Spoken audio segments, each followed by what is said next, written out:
In Malaysia, the pandemic has surged again, forcing the government to implement various movement control orders. This has led the public to develop a condition known as the pandemic fatigue. In our following report, a doctor explains what is pandemic fatigue and how do we prevent it. In Malaysia, since the outbreak of the pandemic, the situation has been fluctuating. The number of confirmed cases in the beginning increased by the hundreds daily. However, with the combined effort of the local people, there was a period of time where most places have already controlled the spreading of the virus. In September, there was another outbreak yet again. For the past week, the number of confirmed cases risen by the thousands daily. Wanting to put an end to the pandemic while also stabilizing the economy, the Malaysian government has implemented various movement control orders during the pandemic. Due to the constant changes in the restrictions and the implementations of this movement control order, the locals have subconsciously developed a phenomenon known as the pandemic fatigue. Pandemic fatigue occurs when people who are forced to abide with the pandemic prevention measures portray symptoms such as unable to focus, having less appetite, sleep deprived, or getting angry or pressured easily.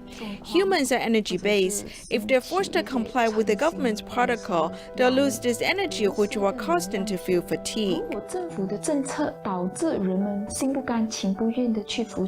Those who have long-term issues with their lives and solitary seniors are much more prone in developing pandemic fatigue. If a person has pandemic fatigue for long periods of time, it might develop into a serious psychological disease. If a person is still unable to accept and still not contented, this emotion of discontentment will slowly hurt ourselves. They'll be unhappy day by day, and when their emotion is at a low point, they'll feel helpless and hopeless. Slowly, these people will start to develop depression. Facing this unpredictable situation of the pandemic, besides practicing all the pandemic prevention measures, we must also learn how to adjust our own mental condition, eliminating all negative emotions caused by the pandemic fatigue. During the pandemic, if you still have a job, you need to be grateful. If you're jobless, you need to learn how to adapt, having the wisdom and courage to embrace changes. Most importantly, we should simplify our lifestyles, listing what is important and what is not. We need to learn how to let go and learn to change. This is what we call survival of the fittest. In this era where information can be attained anywhere, there are too many fake news, which will instill fear in the hearts of the people.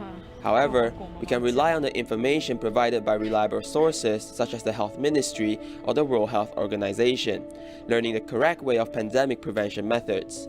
Lastly, we should browse limited news on the pandemic so as to prevent ourselves from being bombarded by too much information.